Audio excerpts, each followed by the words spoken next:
let me introduce the name. It's Wadi the Crypto Hunter, he a legend in the game. Ain't no disability could ever hold him back. He's in the crypto world and he on the right track. Wadi the Crypto Hunter, yeah, he breaking all the chains. Disability, no limit, ain't no boundaries remain.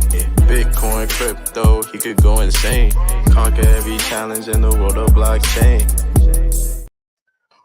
What's going on? What's going on, everyone? My name is Wadi The Crypto Hunter. How's everyone doing today? Hope everyone had a blessed day so far. And we are going to have a AMA with Earn today. This token has been around for a couple of months now. I noticed that they're trying to do the right thing within the space. So I invited them to do an AMA with me today. In the meantime, they show up. He told me give him a minute. Let's just say that it's a great day because Bitcoin spot ETF finally got approved. So with that being said, you can only feel, I don't know, I guess excited because of everything that's going down right now. As far as the Bitcoin price itself is hanging around 46,658, which I did hope that it was going to break 50 or 48K today. Obviously, it didn't happen, but it's okay, people. It's only the beginning. The road trading should start around tomorrow. So we'll see. Um, let me see. Let me check. Let me start getting everything ready. Let me bring the website out because I think these things look pretty cool. Sorry. There we go. Had to move some things out of the way.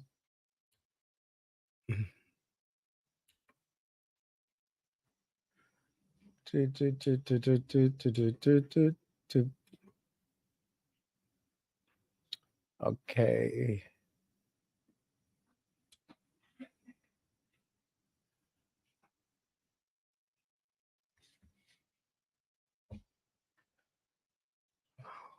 What's going on? What's going on? Tim Shea in the house. Appreciate you being here, bro. Hashtag What Squad.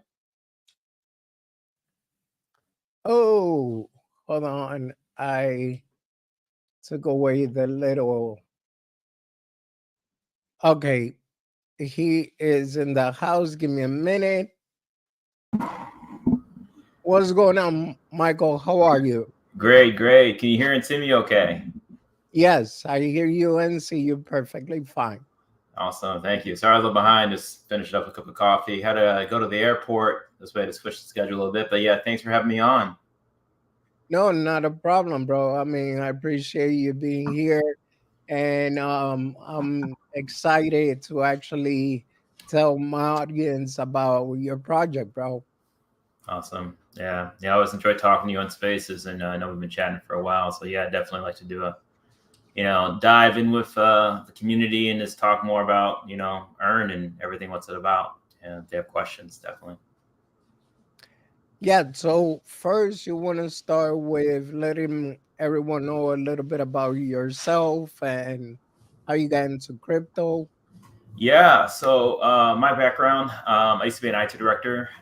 Then I picked up a job here in Chicago as an IT security consultant, mostly doing disaster recovery, backup, network, and security for law firms in the city. I was given the task sometimes to go out to these our partners and actually do disaster recovery for ransomware attacks. Usually that required us to acquire Bitcoin to pay the ransom. Most of the time they didn't get anything back, but I was tasked with acquiring it back when Bitcoin was around like $300K, $300 per coin, $300K. But anyway, I got a little just bored and with the idea of actually constantly going to the kiosk to get the Bitcoin, and so I looked into how to mine it. And so roughly about 6-7 years ago, maybe a little bit more, I went down the path of mining Bitcoin, mostly using GPUs on a platform called NiceHash. So really it was mining other algorithms and then it was converted it into Bitcoin. It wasn't mining Bitcoin directly because you can't really mine Bitcoin at that time period with GPUs. It wasn't really possible. You need ASICs. Yeah. Yeah. So I was using NiceHash a lot, and then I dove out of using NiceHash to mining specific algorithms. And I went from 1 GPU to something like 500 GPUs in this semi-decently large mining operation. Ended up leaving the job and went full-time crypto. So I was paying somewhere ridiculous, like $5,000 to $7,000 a month in electricity to run this mining farm for several years. Yeah. So met a lot of cool people. Talked to a lot of guys actually in the space. Spent a lot of time on Discord, learning how to what's called spec mining. Mining something that's not even listed anywhere to purchase with the idea or hope that it might turn into something. I mined in a lot of a project called it was called Flux. Well, it's called Flux now, but it's called Zell. Yeah, Flux. I heard of it. Yeah, it was called Zell back in the day. So I mined a lot of that with my farm. Had most of my GPUs plugged into that. And in 2020, things started picking up from mining. And that was the year that we did fairly well. Also, unfortunately, with COVID, it made sense to sell the GPUs because of the chip shortage. So timing and a little bit of luck with the GPUs being more expensive, I decided to liquidate all the GPUs to basically get rid of the farm and then put most of the money into crypto just before the 2021 bull market. That combined with the coins that I'd mined for a while that did well in 2021, that was my biggest move into crypto that I had. So I gained a lot of exposure in DeFi after getting away from GPU mining because I went into a bunch of platforms like Supply Borrow, and then got experience of actually launching a cryptocurrency on BSC and also Ethereum. So fast forward to now, we are working on this project called Buy, Hold, Earn. It is a hyperdeflationary reflection token on ETH and currently ported or bridged over to Solana and also BNB. So this is something that we put a lot of work and time to make sure it's done the right way. And yeah, I'd love to dive into more on how we believe we're building this project the right way to make sure it's something that's major in the future. Yes. No, actually, I noticed, obviously we've been in few spaces. Hold on real quick. Awesome, Austin. Appreciate you, bro. Appreciate you being here. And everyone else that jumped in, Tim Shea, JR, Ecabella, Brian, my wife, Queen Perseverance. Appreciate all of you guys for stopping by. No, I heard you in obviously Ronnie's space, and I hear the knowledge that you have in crypto overall, and I commend you for that because there's some developers that they come here, but they have no idea of what they're doing. Oh, so much so. I mean, having conversations about liquidity pools or locking the liquidity or single-sided liquidity or different dexes that are out there or what to look for in a contract. I know we've talked about this in Rodney's space. I love to bring this up when people talk about bubble maps and talking about how good the project is because it has such an amazing bubble map. And then I'm like, what are you even talking about?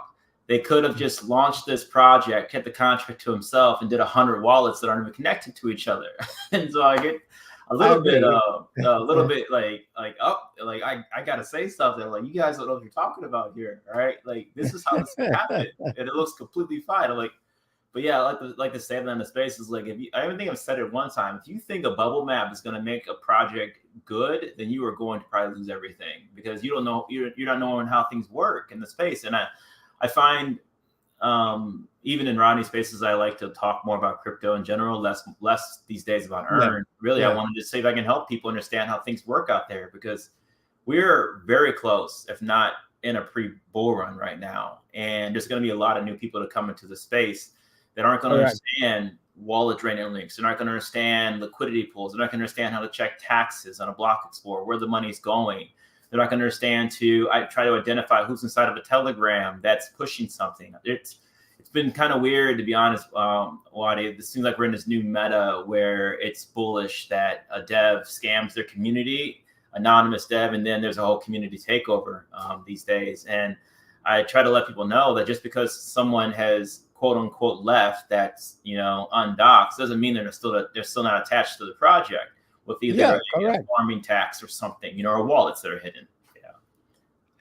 Yeah, no, I mean, I totally agree with you on that one, because the thing is this, like, community takeover, I can understand it, but at the same time, how many wallets do the developer have, or what kind of damage can that person still do to the project? That's my big issue.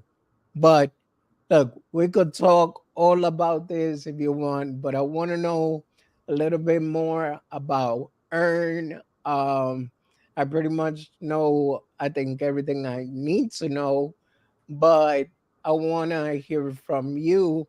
And the other thing is, what are these cute little thing over here, man? Because my daughter saw it and she's like, "Ooh, that's cute."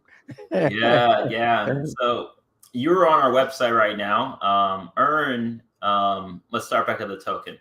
Earn the token is this might be a little technical for folks in the audience, but say it's a hyperdeflationary reflection, but you can say also redistribution token that was launched originally on Ethereum October 11th of this year. So we've been on about 9 something days. All right. So the way this token was launched was very important. We did this completely transparent and in front of a crowd of about 30 people because we wanted to start this off the right way. And so, as I've mentioned a number of times, a lot of things that these, quote unquote, A.M.A devs will do is that they will keep the contract to themselves. They will stealth launch a decent amount of wallets into it, and then they'll give it out to the general public. So to eliminate the inception and make sure this was actually a very clean, actual fair launch, we provided the contract out to everyone 4 days in advance on our website, on X, on Telegram, and this is all verifiable that everyone can see it out there before this launch. And we wanted to do this to make sure that there wasn't any unfair advantage that we had to get into the project. And to be frank, we didn't need any advantage, because I think that more devs, if they really believe in their project, they should just launch it like that, and then they should just buy in like everyone else. And if they have the most conviction in the project, they could just DCA into the project, and then they'll work their way towards holding a large amount of tokens. And that's the right way to do it. Them airdropping themselves or sniping and then giving it out, it's a way to make a quick buck in my experience. And so it was very important how we launched this. And I like to bring that up, that this was launched, in my opinion, the right way, real fair launch, because it was available to everyone. So we launched Earn October 11th, and it has a 1 million total supply, which is very important because the circulating supply is actually a lot smaller right now. The circulating supply is currently around 438 million, but when we launched, the circulating supply was 500 million. And that's because we sent to the dead wallet. Some people call it burning, but really it's just called destroying, because the tokens are in the dead wallet and you can't access them. It's a technicality, but basically you can't access the tokens anymore. A big difference between burning and destroying is when you burn tokens, it's removed from the actual total supply. But when you destroy them, you remove them from the circulating supply, so they can't be accessible. So we destroyed half of the supply at the very start, and the tokenomics are designed that has a tax on it. And the tax is 100% just back to holders. And being that the burn wallet, the dead wallet, is a holder, it is getting the majority of the tokens on every single buy, sell, and transfer. It's very important. So that means that if you buy the token, you sell the token, you transfer the token around, a 2% tax is applied to all those triggers that redistributes the tokens back out to holders of this token, right?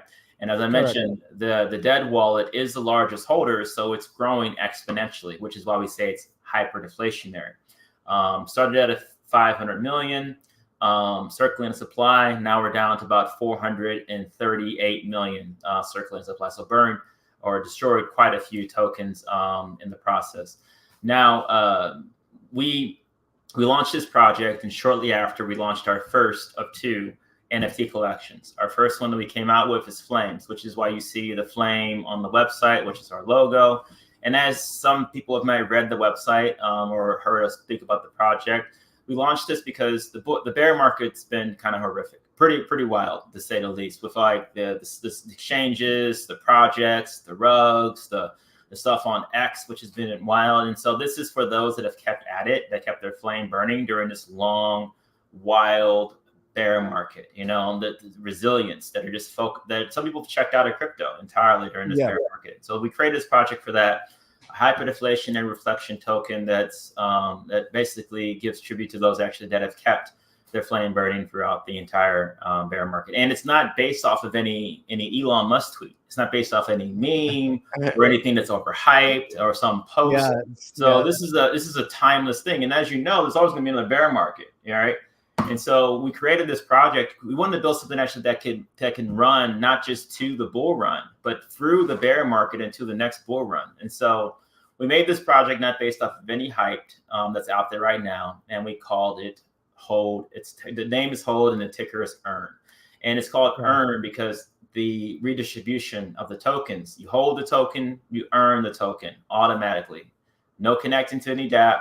No swap liquefy feature in the contract. It's just simply buy, hold, and earn. And so when we came out with that, we then created our first NFT collection called Flames, and we gave the token additional utility. Utility meaning that you need to use the token to do something. And that thing that you need to use the token to do is to mint a Flame NFT. And so it's a collection of 1,000. And you can see right there, our collection actually is currently on Rarible for the Flames, and I'll go into later the Flame Lings, which are actually on OpenSea and Rarible. And so when we started our NFT mint for the Flames, it cost roughly about $10 worth of earn to mint one NFT. Okay, which was 100K tokens. All right, and it was always going to be 100,000 tokens to mint one NFT. You could do a max of 10 per wallet, or use a different wallet if you want to mint more than that. And so those are being minted out for the last 90 days, well, 80 days, because we started that a few days after we had launched. And they come with gamification. So as you can see right there on the Flame Links, it's similar to what's on the Flames. If you mint a particular trait color, there is a bounty reward that is paid out to the Flame or Flame Link holder after all the NFTs are minted out. This is kind of a way of creating delayed gratification. You could mint out this NFT and get a red one or a Nova. And if you want to wait until everything's minted out, as you can see, you would make 1 million earn on minting a red one and 1.5 million earn on minting a Nova. So it's 10x in 15 years. Or you can just sell it right now. I mean, if someone minted out a red Nova, it's technically worth about a red Flame. It's technically worth $2,000. So you could probably easily toss it onto OpenSea for $1,500 worth of ETH and sell it right now. So we added the gamification to it and the option for people to sell or just wait until the NFTs are minted out. And the Flamelings come with a few different things different than the Flames. We are going to use the Flamelings to create what's called derivative tokens. So each one's going to have their own independent token that we're going to launch that is a dividend reward token that actually goes out and buys earn on this chain and then airdrops it out to holders to create buy pressure on the contract. So that's a very technical piece to it, which ties into what we're doing with the multi-chain aspect of the project. Earn, as you might have seen on the website, is on Solana and also on Binance Smart Chain, or we call it BNB now. It changed to that. Yeah, so, actually, I was gonna ask you about that. I did notice that you launched in E first, then you went with Solana, and now you guys are in BNB too. Yes. And this is a unique way of doing it, which I think is the ideal way for projects that should look into this. Today, we saw Ethereum gas up to 260 Gwei.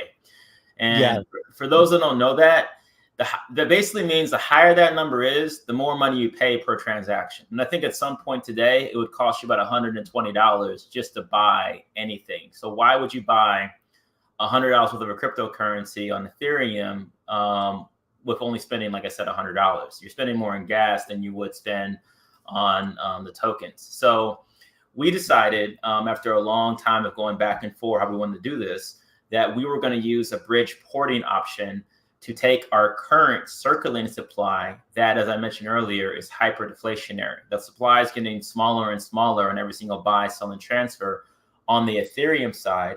And we took tokens and we ported them over to Solana and then ported them over to later on BNB and created self-funded created liquidity. These aren't new tokens. These aren't new tokens from a new launch. These are tokens from the circulating supply that were pulled over there to create these liquidity pools, which is very important to understand. So some people call these as new token launches. They're not. They're the equivalent of actually adding your token to a centralized exchange.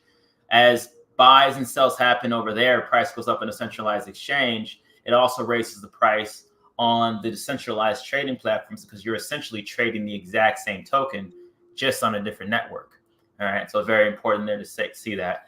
So Earn on Ethereum has tokens in what's called a D-Gate bridge, and those tokens are basically like an exchange. Like Binance has their Binance wallet. Well, Earn now has a D-Gate bridge wallet where tokens go over, so you can trade them and buy them on Solana and BNB. And this is really good because now this gives people the option to go buy Earn on a much cheaper chain like BNB, and they can spend $10, $5, and they're still part of a hyperdeflationary token because remember, every single transaction on the Ethereum side is reducing that circulating supply, which means there's just less tokens on any chain that it exists on, and that happens in real time. So this was a very big move for us. I believe we did it kind of carefully because we wanted to make sure people understood as much as we could. This is not a new token. This is a technical integration launch where it's the equivalent of listing on an exchange. So we been doing a lot of due diligence to explain that to folks, that price is what matters.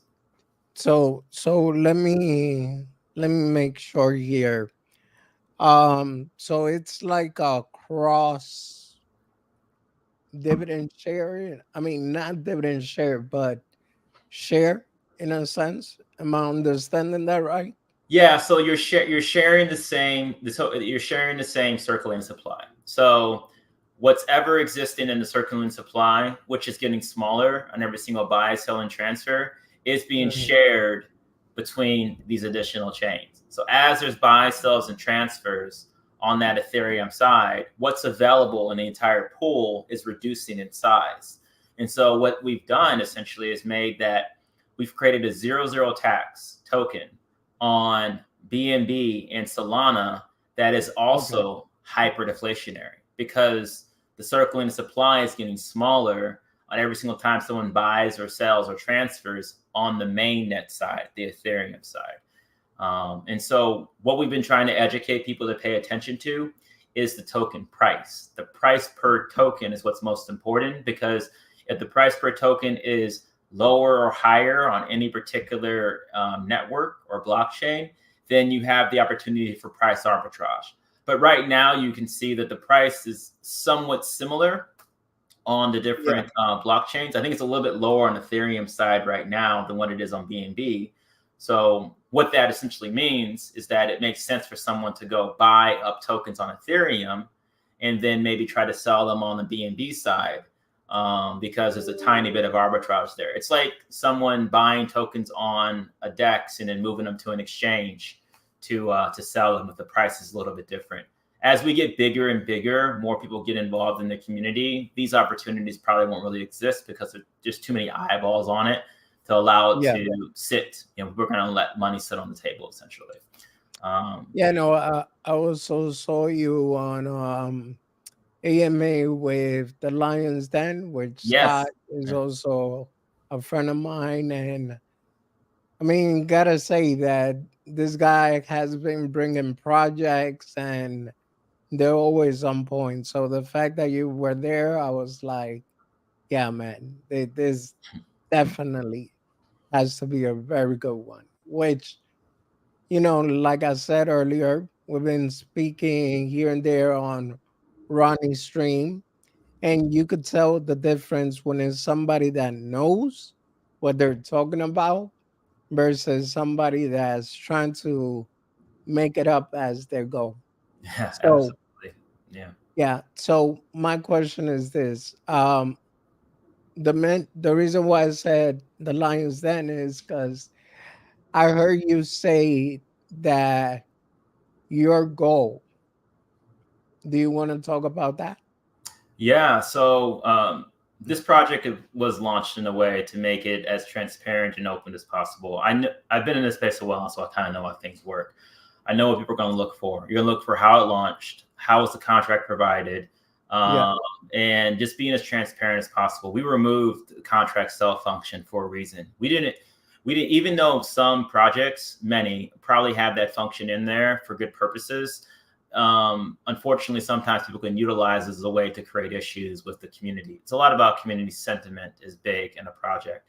So we eliminated that entirely, which is really big because when you look at how many tokens have been so far redistributed from the 2% tax, which to be real, we've had very low volume compared to some other projects. And a lot of people praise themselves on how much volume they've had. We've had very little volume in this Yeah. project. And even with the little volume that we've had, if you do the math on it, with the amount of tokens that have been reflected out to everyone versus just one person, which is usually how it works, goes back to one guy's wallet.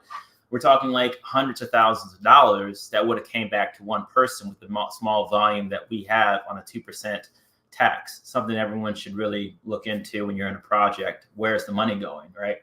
So the intentions of us for this project is that, one, I've never even held a project personally from a sub $10 million market cap to a multi-billion-dollar market cap. It's not something that's easy to do for many. Many people won't be able to hold $100 in this project from today to a billion-dollar market cap. And so our intentions actually is that I want to make this project a multi-billion-dollar project.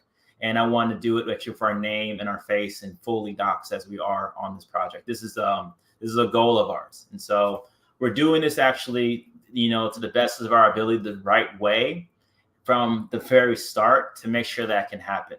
And that's all our research into the multi-chain options, the NFT collections, the IRL events, the gamification, and just being real with people about like what we're doing. We're not overhyped. We're not screaming at you about buy. Everyone is welcome to sell whenever they want. We will never sell shame anyone. You don't need to ask. It's totally cool. And yeah, we're growing. And so like our goal with this actually is to bring it to that level. I have my own personal opinion on what I think this thing can get to based on how things are going and how it's growing, organically. But yeah, I personally think it'd be billions actually, given timing and luck, of course, with the bull run coming up. Yeah, you need a little luck. No, the thing is this, I feel like yes, it is luck, but it's also about being put out with the right people. Yeah. Because sometimes, there are some influencers that they're just about pumping thumbs. Oh yeah. And I like organic growth slowly but surely. But at least I know that within the next couple of months, at least the project is still here. Sometimes you do the overhyping and not even a full month goes by, the token is like that. Yeah. Hype only. You can't live on hype only. If you're, Yeah. I used to be I was an ultra marathon runner when I lived in Florida, and you got to learn how to pace yourself. That's one thing that's big I see in crypto projects. People are running too fast because they're trying to meet up all these expectations. Yeah. People, and sometimes what happens is people will approach, and I've been running this project for a while, and I've experienced this. They'll approach you with like doing X, Y, and Z, and it's so important that you have to do this, otherwise they're going to leave. But then I've learned that if you get those questions repeatedly, sometimes comes up. It's like, so I feel like maybe you might be over invested. Would you mind sharing, not your wallet, but just curious, how much do you invest in the project? And sometimes it'd be like, well, I got 50 or $100, but the things that they want you to do will cost you thousands of dollars in the project. Yes. So sometimes it's best actually to say, hey, just to try to educate folks that maybe it's better. And I say this a lot if you listen to it in our recorded spaces, just DCA in. Just DCA in. Don't be overly emotional about it. If you look at Earn's chart from October 11th, and you just put in, $50, like say $25 a day, every day from October 11th, every single day until now. Boring DCA. Even with the spike that went up and the down, you would be up dramatically. Like I think something ridiculous, like 50, 80x, something like that. Just boring DCA. Yeah. And that's not unique to our project. That's unique to any conviction project that has long-term potential. Just DCA in and you'll usually do well. What tends to happen in my experience is people overinvest and they panic sell, or they rotate into something that is, as you mentioned, overhyped. People are screaming at you to get in this right now and don't sell it. And you're going to miss out immediately. And then it dies because there's too many of these projects that have these Aeon devs that just check out whenever they want. And they leave, unfortunately, people holding the bag. And that's a Class A community takeover there. Oh, How that goes. It's pretty yeah. messed up. No, what I was gonna ask is also because I did notice the website very detailed, very professional. Um, how many members is on the Earn team? Yeah, good point. So, as some people may know, this project was developed by me and my wife, Nadina. She's actually the developer of the project. I would say, I would not call myself a developer. I would say I'm more of a community lead, founder of the project. Just Okay. ideas and being a face of it.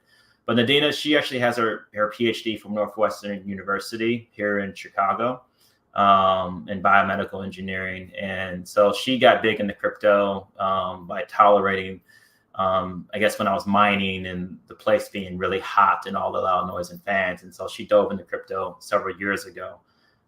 So she's really good at coding. As you see the website, it wasn't made in WordPress. Everything was custom coded. She actually did the contract. The Earn contract wasn't the general just copy pasta where you use those token builder sites. Yeah. She actually custom coded the contract to reduce the amount of gas. That's something that's very important. A lot of people create these contracts and they have no idea what the hell is in them. They don't even know the functions even do or what they mean. What does this function do? What do we need that function? If you have all these functions you don't even use or don't even need, that is additional processing gas on every single transaction. So a very important thing about Earn, if anybody goes for the white paper, is that we have actually reduced gas costs on buys and sells compared to similar contracts. Basically means you spend less money buying our token and gas. Pretty cool. So Nadine is actually the brains of actually like coding everything up, helping out with the bridging, the porting. We just brainstorm the ideas and, we take our time and think about how can this work long term? How can we do this in a way that is sustainable? Because that's the biggest thing. I think the bull run of being a full blast in 3 to 6 months, but what if it's a year? And you have to build something actually that can last that long. And if you are overpaying, to do these things, or marketers or shillers, and you burn out, it's just not going to work. So we have some also really diamond hand, like really hardcore community members too, that are helping a lot with like hosting spaces and being active in the community. And that's how I like to grow. We grow that way. I talked to a guy the other day, Wookie. He's pretty active. He put a 4-hour space on or 5-hour space on today, just talking about Earn with Wilder. And it was just stuff like that is how we grow this project and bring people in. But yeah, I just like to do it the organic way by being real, talking to people, and being a face of the project. No, it's actually funny because usually, I mean, I really don't care if the person want to dox themselves or not. But I have had some projects in the past that they tell me, "Hey, man, I want to do an AMA," and then when I ask them, "Are you gonna turn on the camera or are you gonna leave it off?" So they like freak out. So the fact that you just came in here and fully docs, I was like, okay, this guy means business because we all know the story, man.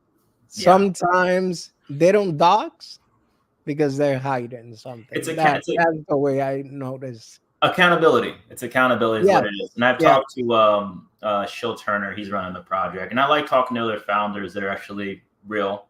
But when it yes. comes down to is accountability, they don't want to be accountable for anything that happens. And there is nothing, in my opinion, there's nothing wrong for project failing. It's like a business.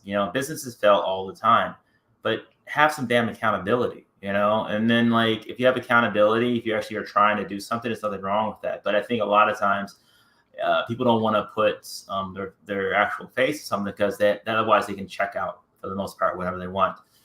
Like Yes. some projects we've seen happen recently, it is like just say you're done with it, and I'm like, that's what I find interesting in the space. To be honest, is that I see a lot of communities really getting behind builders, developers, founders, whatever you want to call them, that aren't accountable. You never see them. You never even hear their voice. I mean, they're not even voice docs for God's sakes. Hey, Like you man. didn't say anything. Like you're so excited about this figure that you never even heard speak. After they've done something shady, and then I will present them with this, and people will be like, no, it's too slow, or no, we're not hyping it up enough, or no, I need to know when to buy and I need to know when to sell. And then I'll say, I'm sorry, I can't provide financial advice. Legally, I can't, being a Yeah. US based doc citizen, unless I want to get sued at some point. And so we say that stuff, and that's a kind of a deterrent for some people to want to get into the project, which is totally fine. Like I tell a lot of people that come into this space, I will not be responsible for you losing money or you making a lot of money in this project. It is 100% your choice. I'm just presenting the facts, what we're doing, how we're laying everything out, and we want everyone to make their own choice on it entirely. And it's a different approach. I think it's the right one, in my opinion, to do that. But yet maybe it's not attractive to a lot of people though, because they want to be pushed into something, No, but that's actually like okay with me. If you notice, I haven't done AMAs in a while. Like I want to bring projects to my audience that even though I know there is no guarantee in crypto, but Mhm. at least some type of safety or sense of security that tells me, look, this one is a good one, right? So Yeah. one of the things that I notice about Earn is the fact that you have been showing up the, like every day running stream spaces. You're letting him know this is what Earn is about. You're being transparent, and more than that, the fact that you're not pushing people to buy, hold diamond hand, man, that actually says a lot, in my opinion. And you're doing everything in the right way, in my opinion, too. So it's just a matter of what do people want? Do they want to quit pump and dump and take the risk of being dumped on? Or do they want something that slowly but surely is gonna get them some gains? Yeah. Yeah. My someone I talk to a lot says a lot of crypto is trying to figure out how to catch a falling knife in Oh both yeah, directions. And then like people want something that's moving fast. Well, like you can also get wrecked really fast too at the same time. It go up fast, it can go down fast too. Essentially. So when we talk to people about like I get asked the question all the time, what's the next catalyst? When is this gonna send? Should I invest right now? Are we at the floor? And yeah, honestly, like the same thing, whatever you feel comfortable with, You know, what I'm doing, I'm just DCAing it in. I can't predict the future. You know, if someone was going to tell me tomorrow that Bitcoin's going to be at $100,000 for 100% certainty, I would probably do things differently today if I was guaranteed that, you know? And so, Yeah. but No, no and one's going to say that. what I was gonna say is exchanges. What are your thoughts on that? Or is the project planning to, or you're still on the take it one step at a time and we will see? Yeah, so we've actually been contacted and been in talks with a number of different exchanges, price talks, what it costs, and what the integration would look like. Some of these exchanges actually do have certain requirements on current amounts of volume, and we looked at what does exchange really bring to the community overall as a whole. And the biggest thing that it would do actually is give the option to not spend a lot of money on gas to buy and sell the token, which is why we took the more immediate approach to create the option to buy and sell earn on BNB and Solana, other chains that are cheaper. Because at the core, that's the equivalent of an exchange listing, and it didn't cost us $20,000 to $50,000 to do so. So it's a great way to expand out, get people into the project that are on the BNB side, get people in the project that are looking at Solana, and just explaining that it's priced just as it is an exchange. You don't go to an exchange and look at the market cap of the token. You look at the price of the token, and just explaining that's how that is.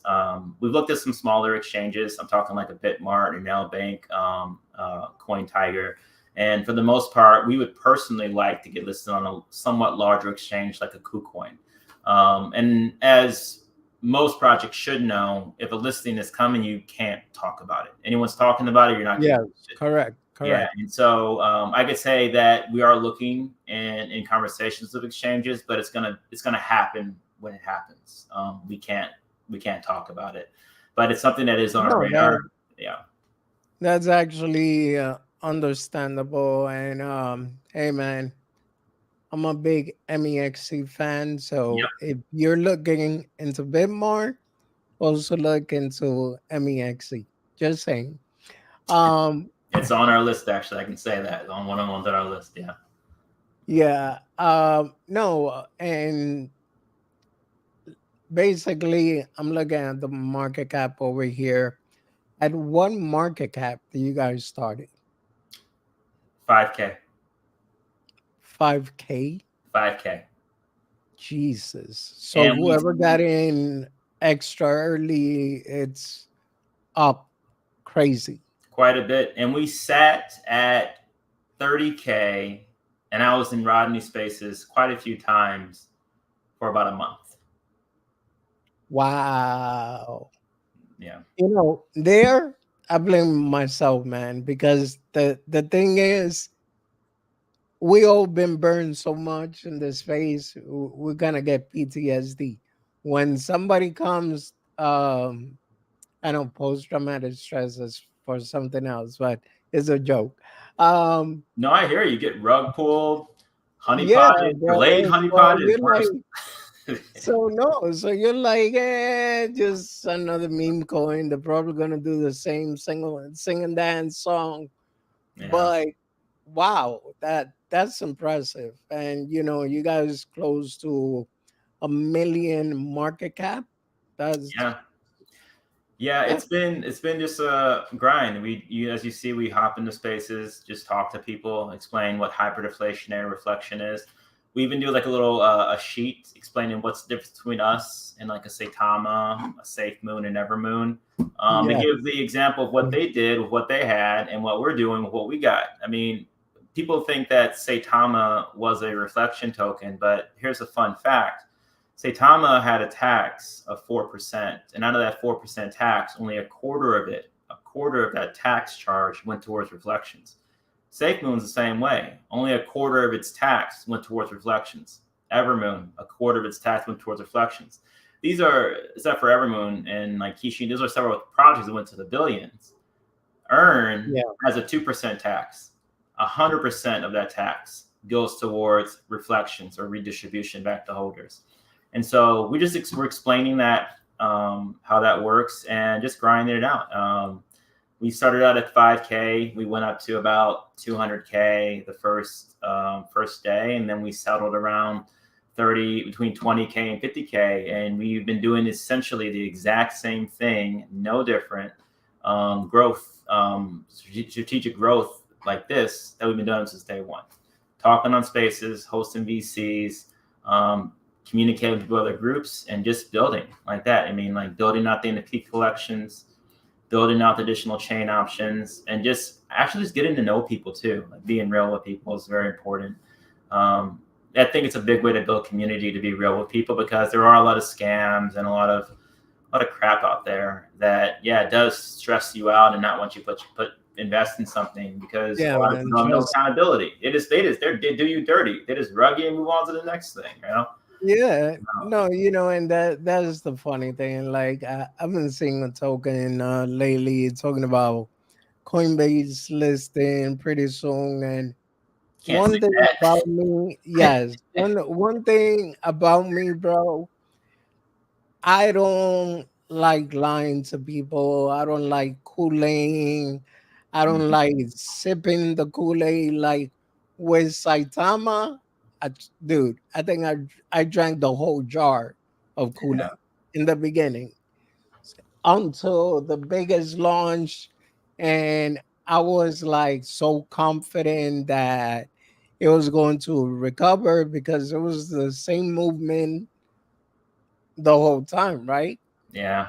Yeah. Dude, I was in for a world of hurt and a rude awakening. So Yeah. ever since then, I no longer believe in just whatever they tell me or, exchange listing. First of all these exchanges, especially Binance and Coinbase, they are beyond strict, especially Coinbase. Oh And yeah. yeah, and let's say an example, B Chain, which is one of my favorite blue chips.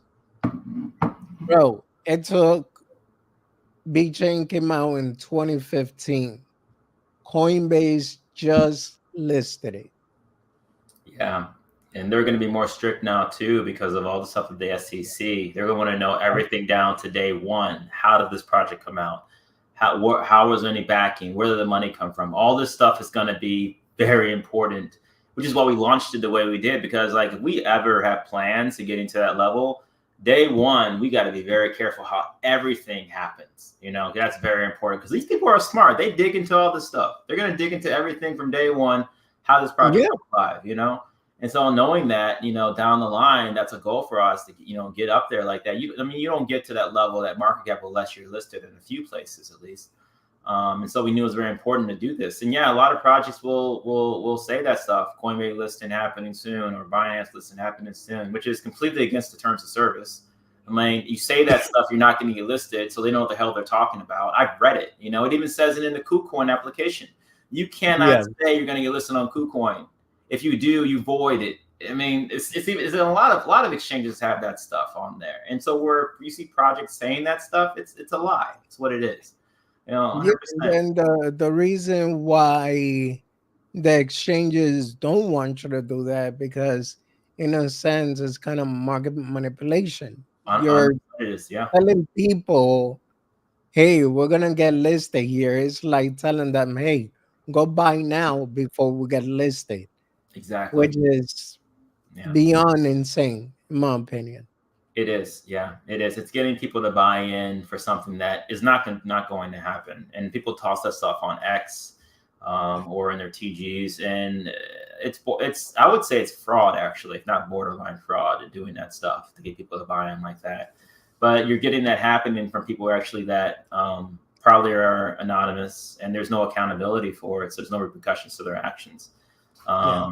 And maybe some people are like, well, at least the price went up because people bought in, and maybe they got wrecked, but like they should have known better. But that project's never going to go anywhere, because if that's how they play games, there's no exchange Mhm. going to list them, because that's going to be visible. They're going to see they did that, down the line.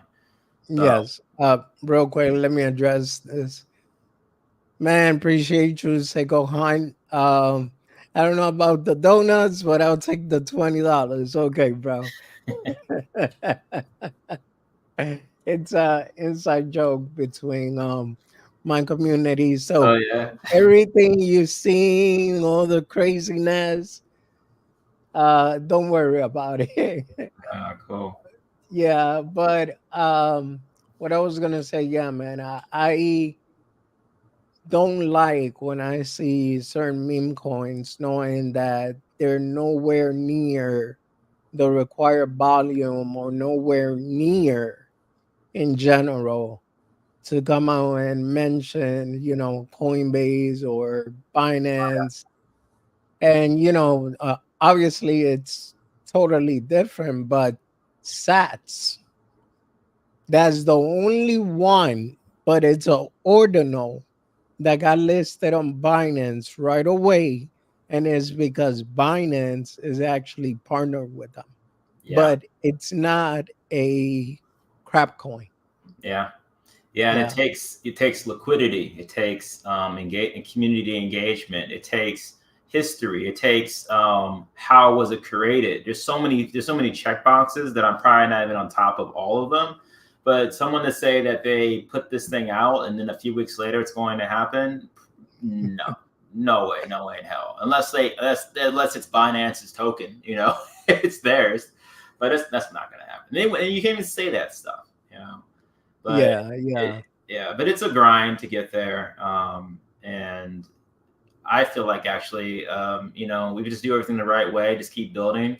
We look at in like 6, 7 months, my take on how this project is going, whatever market cap it's up to at that Yeah, point, will be the exact same. We're just building and building actually, and getting things, more accessible for people in the community, maybe different ways to acquire it, for different payment methods.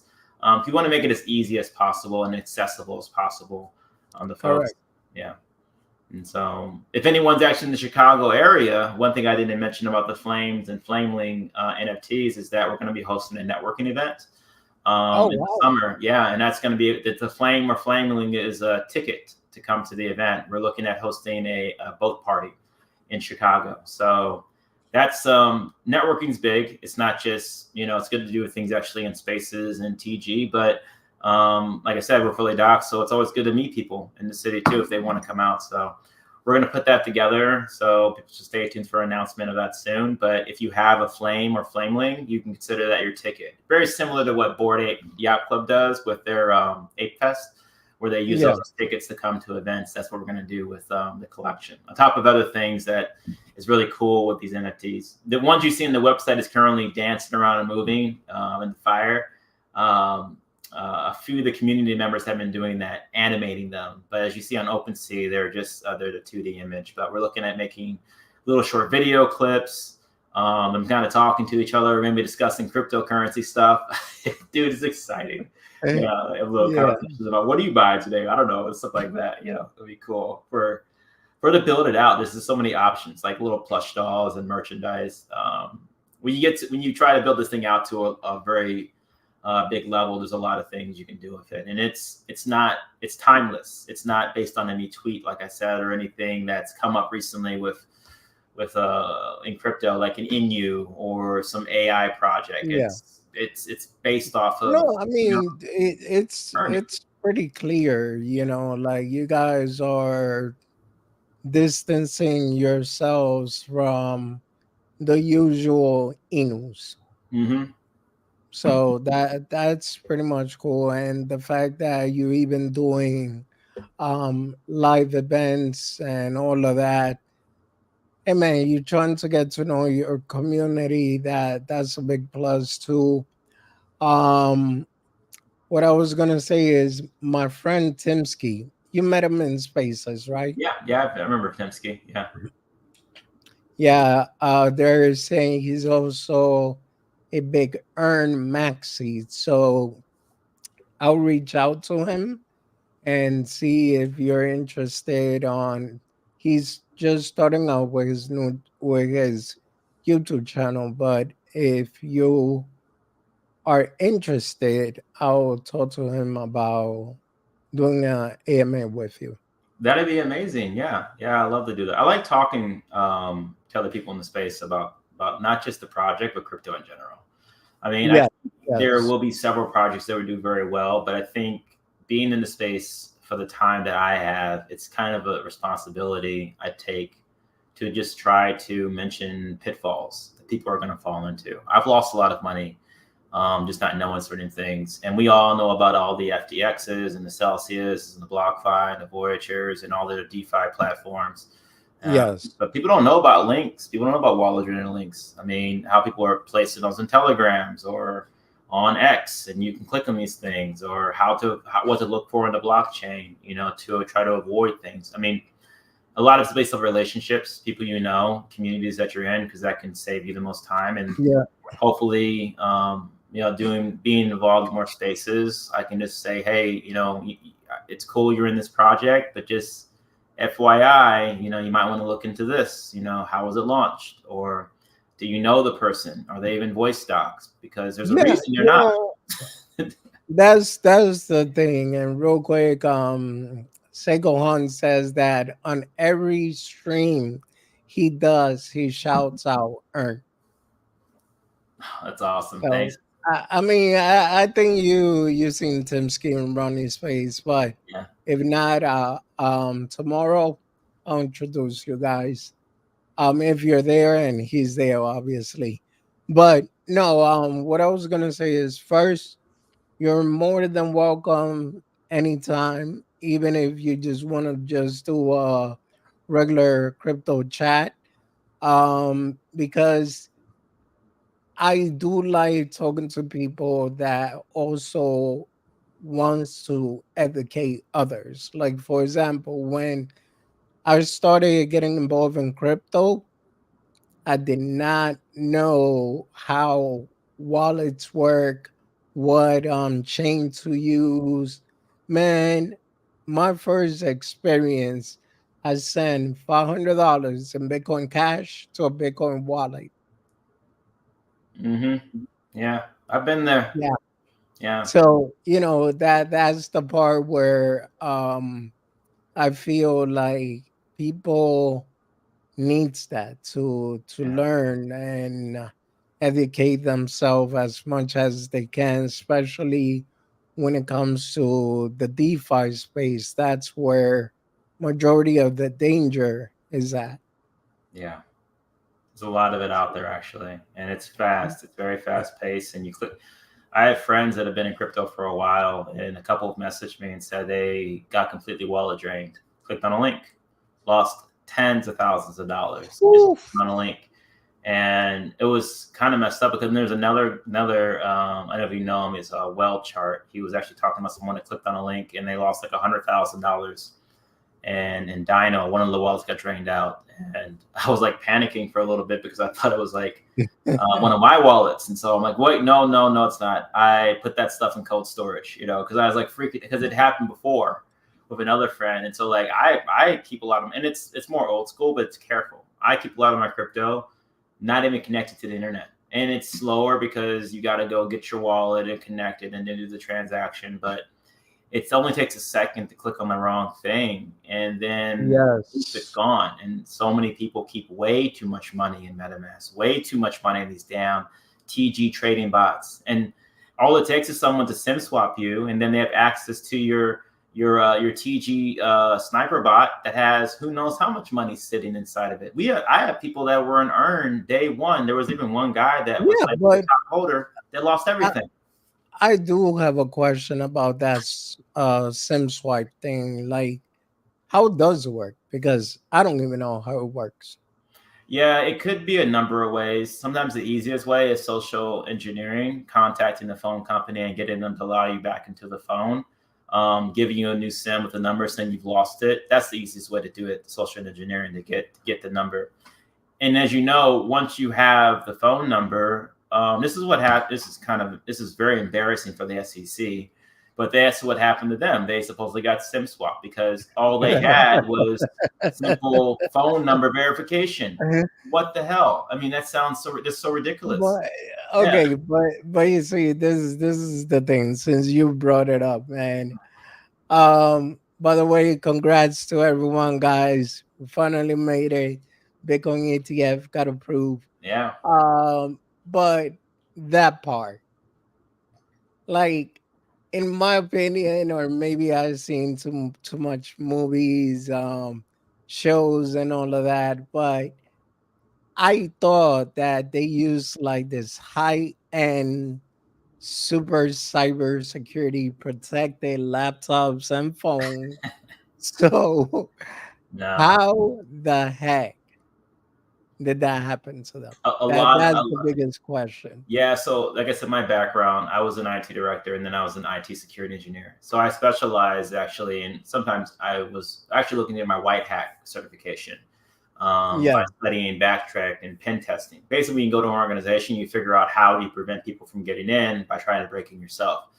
And a lot of it comes down to social engineering is the biggest way to enter someone's network. You just get to know people. What's their name? What's their last name? Where are they from? Do they have friends? Stuff like that. And you can get really far with someone into their system if you know that. It's a large, I think it's something like 80 or 90% of people will make a password based off of something that's relevant to their life. People yeah, don't usually make passwords of something that's completely irrelevant to them they do. It's either a sport or a school or their dog or their birth date or a family member. It's not connected to anything because how else would they remember it? It has to be connected to something, you know? And so if you figure out enough about someone, you can probably get into what they have and access it. Or you can, if you can get close enough, say you can contact a phone company and say, hey, I'm this person's brother, or I'm their father, and you can say, hey, they've hurt themselves and they can't speak, and I have all this information. Can you let me into their account? And maybe the first person won't say yes, or the second person won't say yes. But what if the third person says yes? You get into their account, and now you have all this additional information about this person. It happens very often, which is why it's kind of that's terrifying crazy. seeing people put all this information on the internet because they're giving these individuals ammunition, the tools to access their accounts. And so, like your date of birth, your address, your school mascot, your dog, your favorite color. You want to be careful about that stuff because if it's related to anything that's about you, you can build a profile and then try to access your information. And it happens pretty often. And I spent a lot of time when I was talking to these attorneys about that's the biggest way that you're going to get hacked is that you guys are going to talk to someone or you're going to say something and you're not going to know that they're data minded. They're collecting information off of you to get into your system. And that's Yeah, how that's it's actually funny because sometimes I get these weird phone calls, bro, and I don't even let it pass 10 seconds. I say, hello, hello. They don't say nothing back. I hang it up. yeah. So even the other day, which is even hilarious on Twitter, somebody sends me a message, trying to be nice, and then they're like, hey, have you heard of these project? I'm gonna send you the link and the documents. I was like, just tell me the name of the projects and I'll look it up. Mm-hmm. Yeah. You're supposed to be Like they're trying to find whatever way possible for you to actually click on that link, yeah. which I know is the fastest way to get hacked. Oh yeah, you can pull So a lot of information off of someone by clicking on a link, especially you don't know. I mean, a lot. It's pretty yeah, wild. I mean, keyloggers you can get from clicking on a link, and they can figure out what you're typing. There's a lot of nasty stuff out there, and it was weird. The more I was diving into it, I was realized that it's pretty crazy. And then that's why I personally, and everyone does their own thing, but I personally don't like keeping money on my MetaMask or any hot wallet. oh, I mean, because I get tired. sweet. You click something and that's it. Takes just a second. Well, first of all, MetaMask Pro, I only use it in and out when I need to. Once upon a time, I bought Kumainu and I left it in there. The first month, everything was so good. What's up, by the way? Like after a month and 2 weeks, you know, I went to check. My MetaMask was empty. Yeah. Now, this is the funny thing. No transactions, text, nothing. It was just everything I have was gone. Yeah. Yeah, but hey, Michael, I appreciate you being here, man. I don't want to hold you too long. We Appreciate reached you, an Wadi. hour. Talking to you, man. Appreciate you. Yeah, likewise, man.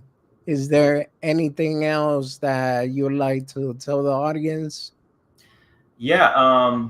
Let you guys know, you probably, if you're still here or if you're not new to crypto, congrats for like grinding out throughout the bear market. There was a lot of stuff that happened this bear market, a lot of wild stuff. I feel like there has to be a documentary about all the stuff that took place. But yeah, definitely feel free to come check us out.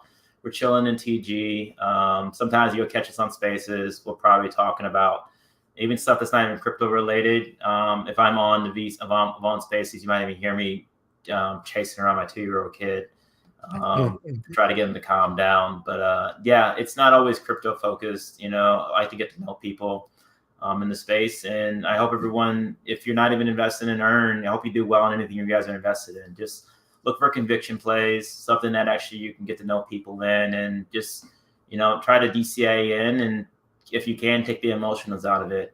One thing I've learned in crypto is that no one knows what a top is. No one knows, and everyone tells you that this is going to happen. They're lying.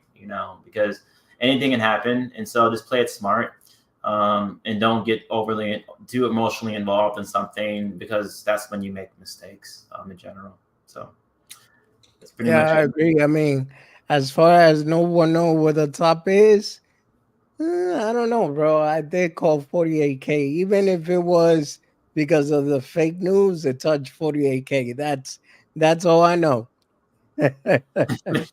But no, actually, it's real great having you here, bro. I appreciate you stopping by and giving us the detail about Earn. I am looking forward to seeing where this project is going to be at in the next couple of months, or even better, where is it going to be at in the bull market? Because that's the trick to everything. If your project can survive all the way to the bull market, then you're good to go.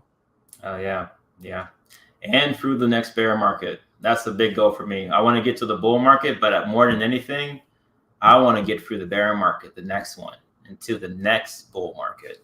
And a lot of people don't talk about that. Another bear run's coming up.